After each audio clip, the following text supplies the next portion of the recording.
हमारी एजेंसियां इस षड्यंत्र की तह तक जाएगी।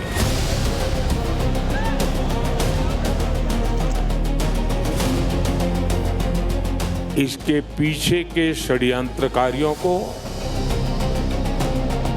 बख्शा नहीं जाएगा।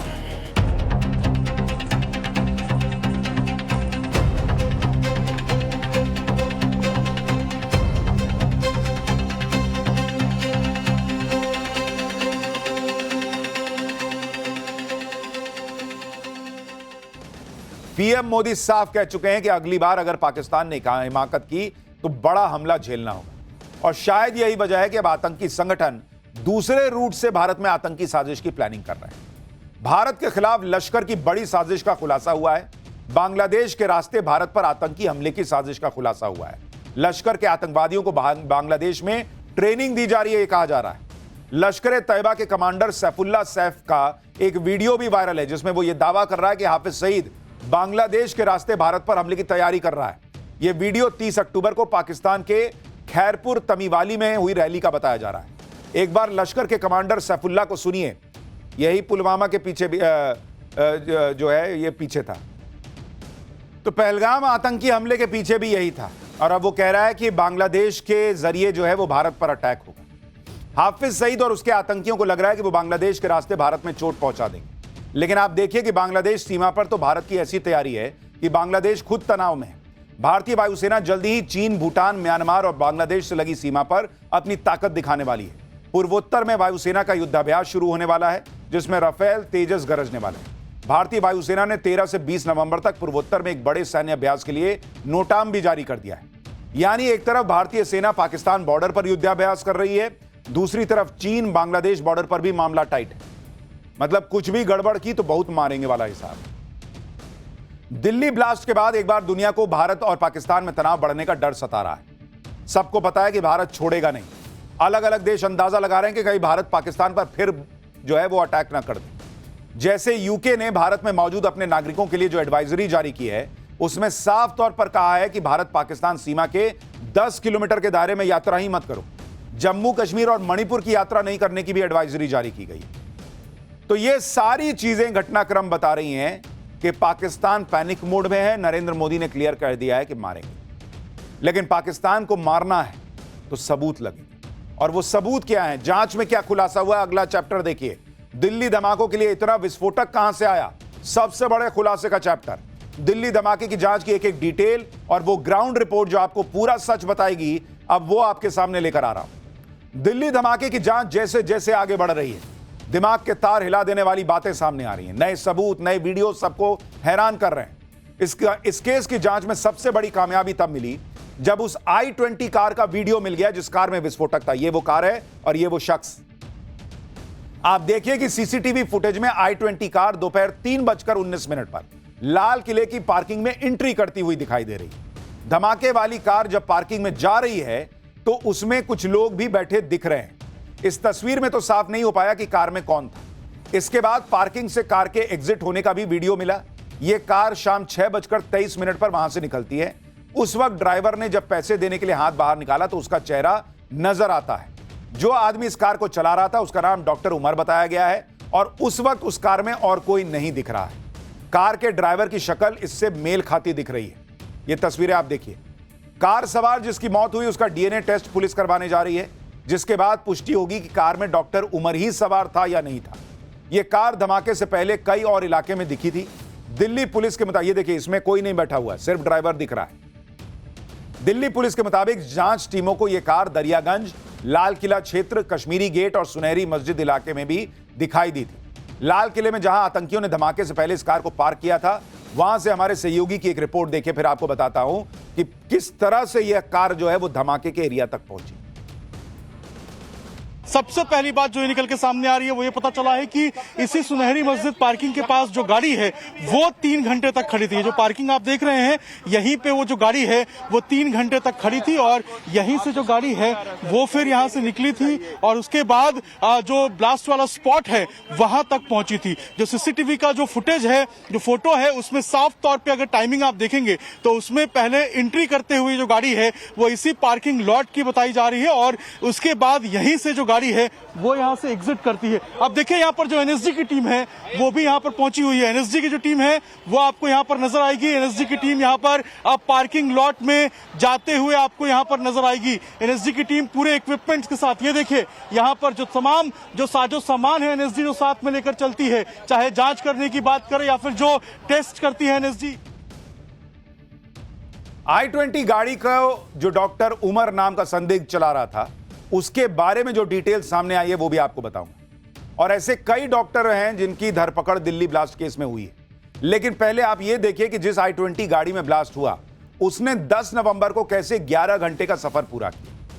यह कार फरीदाबाद से लाल किले की तरफ करीब 11 घंटे पहले निकली थी और रास्ते में कई जगहों से गुजरी। सोमवार को बताया जा रहा है कि सुबह 7:30 बजे कार फरीदाबाद के एशियन अस्पताल के बाहर सबसे पहले दिखाई दी। इसके बाद सुबह 8:13 पर यह कार बदरपुर टोल पार करके दिल्ली में दाखिल हुई। सुबह 8:20 पर कार ओखला इंडस्ट्रियल एरिया के पास एक पेट्रोल पंप के करीब में नजर आती है। 3:19 पर कार लाल किला परिसर के पास बनी पार्किंग में दिखती है। लाल किले की पार्किंग में धमाके वाली कार करीब 3 घंटे तक पार्क रही। शाम 6:22 पर कार पार्किंग से बाहर निकलती है और लाल किले की तरफ बढ़ती है और सिर्फ 24 मिनट बाद यानी शाम 6:52 पर चलते चलते कार में जोरदार धमाका हो जाता है। Doctor Umar Delhi blast case में सबसे अहम किरदार बनकर सामने आया। धमाके से 3 घंटे पहले उमर कहां था, क्या कर रहा था, इसकी पूरी डिटेल खंगाली जा रही है। पुलिस को जो सुराग मिल रहे हैं वो किस तरफ इशारा कर रहे हैं वो भी समझिए। ब्लास्ट से पहले I-20 कार 3 घंटे पार्किंग में खड़ी रही। कहा जा रहा है कि पार्किंग में कार में बैठा हुआ शख्स बाहर ही नहीं निकला, वो 3 घंटे गाड़ी में बैठा रहा।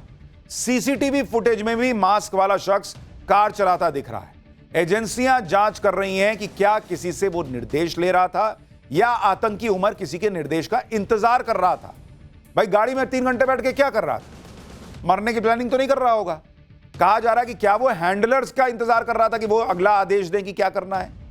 उमर को कोई स्लीपर सेल या लॉजिस्टिक सपोर्ट का इंतजार था, इसलिए वो 3 घंटे बैठा रहा पार्किंग में। क्या आतंकी उमर ने 3 घंटे के दौरान किसी से मुलाकात तो नहीं की? यह भी हो सकता है कि आतंकी उमर इलाके की रेकी कर रहा हो या वो पीक आवर का इंतजार कर रहा हो जब धमाके में से ज्यादा नुकसान हो। यह भी हो सकता है।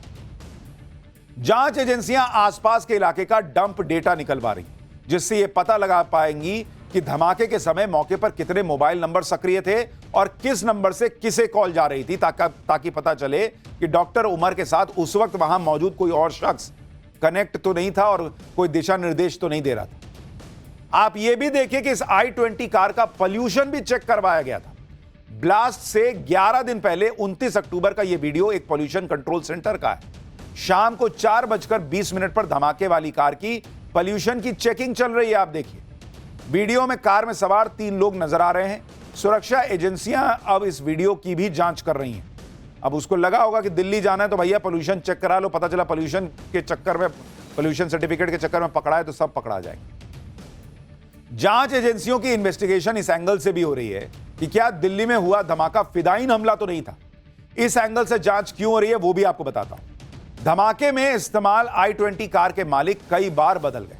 फर्जी आईडी पर कार की ओनरशिप के कई ट्रांसफर हुए। कार की ओनरशिप को बार बार बदलना आतंकी हमलों में इस्तेमाल करने का आम तरीका है। आत्मघाती आतंकवादी कार बम हमलों के लिए यह तरीका अपनाते रहे हैं। धमाके वाली I-20 कार को ही 7 बार खरीदा और बेचा गया। I-20 कार गुरुग्राम में सलमान के नाम पर रजिस्टर्ड थी।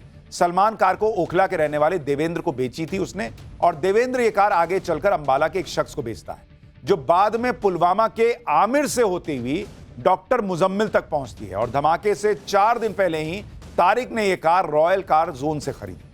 आखिर में तारिक ने ही यह कार डॉक्टर उमर तक पहुंचाई, यह कहा जा रहा है। जब तारिक ने यह कार खरीदी, रॉयल कार जोन से खरीदी, तो वहां खड़े होकर एक तस्वीर भी खिंचवाई थी, जो कि जांच एजेंसीज के हाथ लगी। यह तस्वीर देखिए। रॉयल कार जोन से हमारे सहयोगी की एक रिपोर्ट देखिए कि वहां क्या हुआ था, वहां से क्या जानकारी मिली है। ये रॉयल कार जोन आप देख रहे हैं, यही वो जगह है जिसकी तस्वीर बहुत तेजी से वायरल हो रही है। आमिर ने यहीं से ही गाड़ी को खरीदा था, जो i20 कार की बात हो रही है। और ये सामने आप बोर्ड देख सकते हैं, यही तस्वीरों में पूरा का पूरा ये सीन नजर आ रहा है। आपकी दुकान कहाँ पर है? मेरे बगल में ये खोखा तो इसका जो मालिक है वो कहाँ पर है, क्योंकि ये शोरूम अभी बंद है? वो ले गए, पुलिस वाले ले गए उनको। पुलिस यहाँ से अरेस्ट करके ले गई है अमित को। अमित भैया को, मनीष भैया को देखा था, उनके छोटे वाले भाई को। उनका जो छोटा भाई है मनीष, उसे गिरफ्तार करके ले गए। अमित कहाँ है पता नहीं मुझे, मैं तो खाली तो यहाँ पर, यहाँ से जो गाड़ियाँ बेची जाती हैं उन पे बकायदे यहाँ बाहर फोटो खिंचाया जाता है क्या हमेशा? हाँ जी, हमेशा फोटो खिंचाया जाता है। अच्छा, वो चाबी दे के रॉयल कार जोन की हाँ, और एक से फोटो पकड़ा। खिंचा लिया जाता है। तो ये हर गाड़ी के साथ होता है? हाँ सब गाड़ी से होता है, जो भी यहाँ से बिकती सब है। फोटो वोटो सब उन पर आती है। चलते चलते कार में धमाका होने का मतलब यही है कि टारगेट कहीं और था, और क्या ये लोग उस टारगेट तक जा रहे थे, तभी बीच में कुछ ऐसा हुआ कि पैनिक में आ गए और फिर विस्फोट हो गया, या जो गिरफ्तारियां हो रही थी उसी वजह से पैनिक में थे और कहीं भी जाकर कुछ भी धमाका कर दिया। एक बात यह भी है कि जितनी दूर तक ये कार लाई गई और विस्फोटक लाए गए, उसमें चलते चलते कार में धमाका करने का इनका मकसद शायद नहीं रहा होगा, कोई ना कोई और बड़ा टारगेट रहा होगा, कोई ना कोई और बड़ी प्लानिंग रही होगी जिसे ये अंजाम तक पहुंचा नहीं पाए, क्योंकि हर तरफ मुस्तैदी थी और पहले से ही धड़ पकड़ होने लगी। मतलब अगर इसको आप अगर गौर से देखेंगे, मैं थोड़ा आपको समझाने का प्रयास करता हूं कि अगर इस पूरे घटनाक्रम को आप देखिए, जो i20 कार है वो कहा जाता है कि फरीदाबाद से निकलती है और वहां से निकलकर जाती है बदरपुर, और वहां से उसकी एंट्री होती है दिल्ली के अंदर। अब दिल्ली के अंदर आप देखिए कि वो पहुंचता है लाल किले के इलाके में, ये इलाके में, और वहां मस्जिद के पार्किंग में 3 घंटा बैठता है। 3 घंटे बैठने के बाद जब मान लीजिए ये पार्किंग है और इस पार्किंग से गाड़ी निकल रही है और ये लाल किले की तरफ बढ़ रही है, वहां पर आप देखिए कि एक जैन मंदिर भी है, वहां पर एक हिंदू मंदिर भी है, और उन दोनों के तक पहुंचने के ठीक पहले यहां पर कहीं पर जो है वो ब्लास्ट होता है। अब सवाल यह है कि जो 3 घंटे बैठकर या तो इंतजार कर रहा था कि बॉस मेरे को कुछ आदेश मिले तो मैं आगे बढ़ूं, आदेश मिला नहीं, या मिल गया तो यही था कि भाई आगे जाके ब्लास्ट करो जो भी हो, क्योंकि सारे लोग तो पकड़े जा चुके थे, तो अब इसको लग रहा था कि भाई मुझे तो कुछ तो करना ही है।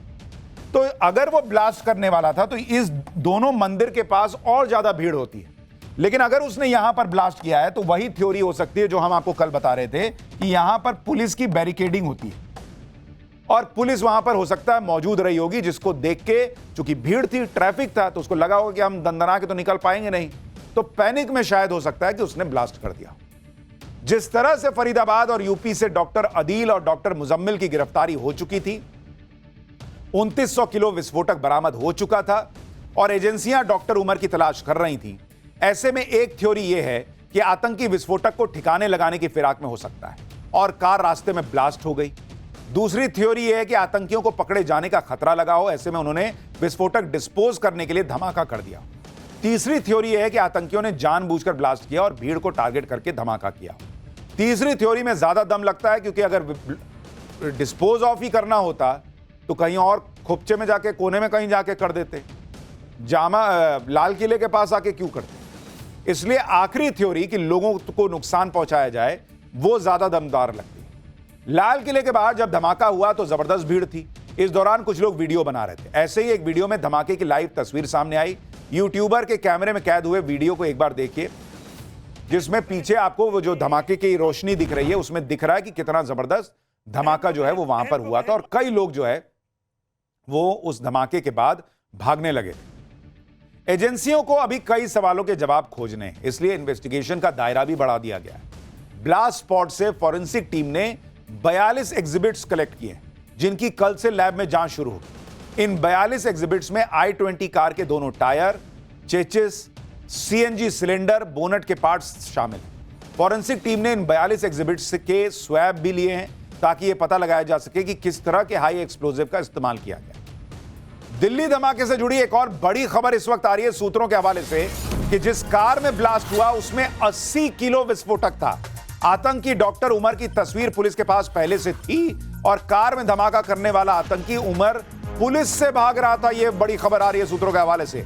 जम्मू कश्मीर पुलिस ने कल शाम को एक ट्वीट भी किया था और अब यह कहा जा रहा है, देखिए ये वो ट्वीट है, you can run but you can't hide. यह कल शाम 6:10 का ट्वीट है जम्मू कश्मीर पुलिस का और कहा जा रहा है कि 80 किलो विस्फोटक उस गाड़ी में मौजूद था। और क्या यह ट्वीट इसी डॉक्टर उमर के लिए था कि तुम छुप नहीं सकते और इसीलिए उसने जो है वो धमाका कर लिया क्योंकि उसको लग गया था कि वह पकड़ा जाएगा? यह बड़ा सवाल है। देखिए, जम्मू कश्मीर पुलिस ने कल शाम 6:10 पर यह ट्वीट किया था और यह माना जा रहा है कि यह शायद आतंकी उमर के लिए ही लिखा गया हो, लेकिन डॉक्टर उमर अकेला नहीं था। पाठशाला में अब अगला चैप्टर खोल रहा हूं जिसमें आपको बताता हूं कि कैसे पूरा नेक्सस बना, ना गरीब ना अनपढ़, पढ़े लिखे डॉक्टर आतंकियों की पूरी टीम कैसे तैयार हुई। मसूद अजहर, हाफिज सईद ने जो महिला आतंकियों की टीम बनाई उसकी सरगना भारत में पकड़ी गई है क्या? अब इसके बारे में आपको बताता हूं। दिल्ली ब्लास्ट केस में जो लोग पकड़े जा रहे हैं और जो लोग दिल्ली ब्लास्ट से जुड़े से पहले पकड़े गए उनकी प्रोफाइल आप देखेंगे तो हैरान रह जाएंगे। कई बार लोग कहते हैं कि पढ़े लिखे लोग नहीं हैं, इनका दिमाग ब्रेन वॉश कर दिया जाता है, गरीब लोग हैं। लेकिन इस केस में जो लोग पकड़े गए ना तो वो गरीब हैं ना वो अनपढ़ हैं, ये कोई मामूली लोग नहीं हैं, ये पढ़े लिखे डॉक्टर, यूनिवर्सिटी में पढ़ाने वाले लोग हैं। ऐसे ऐसे लोग पकड़े जा रहे हैं दिल्ली ब्लास्ट केस में। एक समय था जब आतंकी संगठन धमाकों के लिए, अटैक के लिए गरीब कम पढ़े लिखे युवाओं का ब्रेन वॉश करते थे। जैसे आपको याद होगा, ये कसाब अजमल कसाब अनपढ़ था और गरीब परिवार से था। उसका परिवार ठेला लगाकर पेट पालता था। कहा जाता है कि कसाब के पिता ने सिर्फ 15,000 रुपए के लिए उसे आतंकी संगठन लश्कर तैयबा को सौंप दिया था। लेकिन अब आतंक का नया मॉड्यूल आ गया। यह व्हाइट कॉलर टेररिज्म है बॉस, अर्बन टेररिस्ट आप इनको कह सकते हैं, जो बड़े बड़े शहरों में बड़े बड़े पदों पर बैठे हैं। दिल्ली ब्लास्ट के बाद इस व्हाइट कॉलर टेरर मॉड्यूल के तार एक दूसरे से जुड़ते दिख रहे हैं। हैरानी की बात यह है कि ये लोग पढ़े लिखे समाज से सम्मानित पेशे से जुड़े हुए लोग हैं। अरे जब आतंकी हमला ही करना था तो इतना पढ़ना क्या था? माँ बाप का पैसा भी बर्बाद किए, समय बर्बाद किए, नौटंकी किए कि डॉक्टर हो, सीधा आतंकी हमला करने जाते। इनके पास किसी चीज की कमी नहीं है। इस देश ने इन लोगों को इज्जत की जिंदगी जीने के लिए सब कुछ दिया, लेकिन आरोप क्या है कि इन्होंने इसी देश में आतंक फैलाया। जैसे आप देखिए कि व्हाइट कॉलर टेरर नेटवर्क के जो डॉक्टर जांच एजेंसियों के रडार पर आ चुके हैं, उनमें पहला किरदार जम्मू कश्मीर के पुलवामा का रहने वाला डॉक्टर उमर मोहम्मद, दिल्ली ब्लास्ट का मास्टरमाइंड माना जा रहा है। दूसरा किरदार फरीदाबाद से गिरफ्तार किया गया डॉक्टर मुजम्मिल शकील, इसके पास से 2900 किलो विस्फोटक बरामद किया गया है। डॉक्टर मुजम्मिल जम्मू कश्मीर के अनंतनाग में सरकारी अस्पताल में डॉक्टर उमर के साथ काम कर चुका था। तीसरा किरदार पुलवामा का डॉक्टर सज्जाद, इस पर आतंकी डॉक्टर्स का पार्टनर होने का आरोप है। चौथा किरदार डॉक्टर अदील, सहारनपुर से गिरफ्तार हुआ, इसके लॉकर से AK-47 राइफल भी बरामद की गई। पांचवा किरदार डॉक्टर परवेज, जो लेडी डॉक्टर शाहीन का भाई है, इसके लखनऊ के घर में पुलिस ने छापा मारा। डॉक्टर परवेज पर व्हाइट टेरर नेटवर्क के लिए लॉजिस्टिक्स और फंडिंग में शामिल होने का शक है। छठा किरदार डॉक्टर सोहेल खान, जिसे फरीदाबाद से गिरफ्तार किया गया, इसके घर में भी छापेमारी में विस्फोटक बरामद हुआ है। सातवां किरदार फरीदाबाद से गिरफ्तार लेडी डॉक्टर शाहीन शाहिद, इसके आतंकी संगठन जैश की महिला विंग की चीफ होने का दावा किया जा रहा है। मतलब आप सोचिए बॉस, डॉक्टर्स, सारे डॉक्टर्स, एक नहीं, सब लगभग डॉक्टर जो है, और इनको लोगों का इलाज करना था, ये मासूमों को मारने का काम कर रहे थे। आप सबसे पहले डॉक्टर उमर की प्रोफाइल देखिए, जिसके बारे में कहा जा रहा है कि वो I-20 कार चला रहा था और खुद को उड़ा लिया। डॉक्टर उमर कश्मीर के पुलवामा का रहने वाला था, लेकिन यह हरियाणा में फरीदाबाद की अल फलाह यूनिवर्सिटी में पढ़ाता था। डॉक्टर उमर को ही आतंकी डॉक्टरों का लीडर माना जा रहा है। उसने 2021 में पढ़ाई करते हुए संगठन बनाने का फैसला लिया था। उमर मोहम्मद ने ही डॉक्टर मुजम्मिल, डॉक्टर आदिल को आतंकी बनाया। यह भी पता चला है कि उमर ने ही अनंतनाग के अस्पताल के लॉकर में AK-47 रखी थी। उमर ने मुजम्मिल के साथ मिलकर किराए के मकान में विस्फोटक जमा किया, जिस कमरे में डॉक्टर उमर और मुजम्मिल रहते थे, वहीं बम बनाने का सामान भी मिला था। सुनिए टेरर मॉड्यूल के डॉक्टर उमर के कनेक्शन पर पुलवामा में उसकी भाभी क्या कह रही है। लास्ट फ्राइडे को हमने बात की थी। लास्ट फ्राइडे, उसके बाद कोई बात नहीं हुई? उसके बाद कोई बात नहीं हुई। बच्चों के साथ बातें करता था, बच्चों से बहुत प्यार था, जुड़ाव था, लगा था, उस वजह से वो ज्यादा बातें। वो जब घर आता था ना, वो क्रिकेट में इन्वॉल्व रहता था, बहुत लगाव था, बहुत लत थी क्रिकेट की उसे, बहुत लत टाइप का वो इंसान था ही नहीं, हमें लगता ही नहीं था। हमें तो बस यही, हमने कितनी स्ट्रगल की उसे पढ़ाने में, यहाँ तक पहुँचाने में, पूरी मेहनत की, पूरी लगन के साथ उसे यहाँ तक पहुँचाया था ताकि वो कुछ कमा सके और फिर हमें भी कुछ खिलाए पिलाए। आपको क्या विश्वास हो रहा है कि वो ऐसे लोगों के परिवार कभी नहीं कहते कि उनको लग रहा था कि उनका बेटा, उनका भाई, उनका देवर ऐसा कर सकता है। फट गया भाई, दूसरों को मार दिया सो अलग। व्हाइट कॉलर टेरर मॉड्यूल का सबसे खतरनाक किरदार डॉक्टर शाहीन शाहिद उन्हें इसे माना जा रहा है, क्योंकि खुफिया सूत्रों के हवाले से दावा किया जा रहा है कि डॉक्टर शाहीन भारत में आतंकी संगठन जैशे मोहम्मद की महिला संगठन जमातुल मोमिनीन की चीफ है। डॉक्टर शाहीन को भारत में टेरर मॉड्यूल के लिए महिलाओं की भर्ती, ब्रेन वॉश और ऑपरेशन नेटवर्क तैयार करने की जिम्मेदारी सौंपी गई थी। व्हाइट कॉलर टेरर का यह नेटवर्क सोशल मीडिया के जरिए धीरे धीरे पूरे देश में फैलाया जा रहा था। जांच एजेंसियों का आरोप है कि डॉक्टर शाहीन लगातार पाकिस्तान में अपने हैंडलर्स के संपर्क में थे। खुफिया सूत्रों के मुताबिक डॉक्टर शाहीन को इस मिशन की कमान सादिया अजहर ने सौंपी थी, जो जैशे मोहम्मद के सरगना मसूद अजहर की बहन है और पाकिस्तान में जैश की महिला विंग की चीफ है। डॉक्टर शाहीन की यूपीएससी एग्जाम पास करने के बाद साल 2006 में कानपुर के गणेश शंकर विद्यार्थी मेडिकल कॉलेज में असिस्टेंट प्रोफेसर के तौर पर नौकरी लगी थी, लेकिन साल 2013 में डॉक्टर शाहीन अचानक गायब हो गई, जिसके बाद साल 2021 में उसे नौकरी से बर्खास्त कर दिया गया। सूत्रों का दावा है कि डॉक्टर शाहीन फरीदाबाद की अल फलाह यूनिवर्सिटी के डॉक्टर मुजम्मिल के साथ मिलकर टेरर मॉड्यूल तैयार कर रही हैं। जांच एजेंसियां अब यह पता करने में जुटी हैं कि कानपुर के मेडिकल कॉलेज से लापता होने के बाद आखिर डॉक्टर शाहीन का ठिकाना कहां रहा, जिसके लिए आज यूपी एटीएस के साथ एनआईए और जम्मू कश्मीर की ज्वाइंट टीम लखनऊ में डॉक्टर शाहीन के पुश्तैनी घर पहुंची। लखनऊ में डॉक्टर शाहीन के घर से हमारे सहयोगी की एक रिपोर्ट थी। लखनऊ के लालबाग के कंधारी बाजार मकान नंबर 121, ये पता है संदिग्ध आतंकी शाहीन का। ये पुश्तैनी घर है शाहीन का, जहां उसके पिता और भाई जो है शोएब रहते हैं। आज UP police, UP ATS, NIA और जम्मू कश्मीर की पुलिस यहां पहुंची थी और करीब 1 घंटे तक पूछताछ की है। इस पूछताछ में कई सारे ऐसे सवाल हैं जिसके जवाब जानना बेहद जरूरी है। जिस तरह से शाहीन को फरीदाबाद के मामले में गिरफ्तार किया गया है, उसके बाद से लगातार उससे जुड़े हुए राज सामने आ रहे हैं। देखिए, मामला बहुत गंभीर है बॉस, क्योंकि जिस तरीके से पढ़े लिखे डॉक्टर्स आतंकी बन रहे हैं, आरोप लग रहा है, जिस तरीके से महिलाएं अब इसमें शामिल हो गई हैं, यह मामला बहुत बहुत पेचीदा होता जा रहा है। पता नहीं और कितने लोगों का ब्रेन वॉश किया गया होगा। डॉक्टर शाहीन के पिता ने कहा है कि उनकी अपनी बेटी से पिछले 1.5 साल से मुलाकात ही नहीं हुई, वो पिछले 2 साल से घर ही नहीं आई। डॉक्टर शाहीन के पिता को सुनिए। मैं सबके सामने बता रहा हूँ, मेरी मुलाकात करीब 1.5 साल हुई है, भी नहीं हुई है। 1.5 साल से यहाँ पे 2 साल से नहीं आई है और 1.5 साल पहले तक की मेरी मुलाकात हुई है। अब एक बात समय से घर नहीं आने का कोई कारण कभी पता चला कहाँ है? भाई, वो एक इंसान जब ड्यूटी पे है, मैं तो खैरियत ही ले सकता हूँ। अच्छा, आखिरी बार कब बात हुई थी आपकी? आखिरी बार कब बात हुई? अभी मैंने आपको बताया 1.5 साल हुए। आप ये भी देखिए कि डॉक्टर मुजम्मिल खुफिया एजेंसियों के रडार पर तब आया जब पुलिस ने यूपी के सहारनपुर से डॉक्टर आदिल को गिरफ्तार किया। डॉक्टर आदिल सहारनपुर के प्राइवेट अस्पताल में प्रैक्टिस कर रहा था, जबकि डॉक्टर मुजम्मिल फरीदाबाद के अल फलाह यूनिवर्सिटी के school of medical sciences and research centre के हॉस्पिटल में सीनियर डॉक्टर और लेक्चरर था। खुद फरीदाबाद के यूनिवर्सिटी कैंपस में रहता था। आखिर भारत में नए किस्म के टेरर मॉड्यूल की यह पूरी कहानी क्या है, इसको सिलसिलेवार ढंग से समझना होगा। दरअसल 27 अक्टूबर को श्रीनगर में जैशे मोहम्मद का पोस्टर नजर आता है। जांच के दौरान पुलिस के हाथ एक सीसीटीवी फुटेज लगता है। उस सीसीटीवी फुटेज में डॉक्टर अदील पोस्टर लगाता दिखता है। 6 नवंबर को पुलिस डॉक्टर अदील को यूपी के सहारनपुर से गिरफ्तार करती है।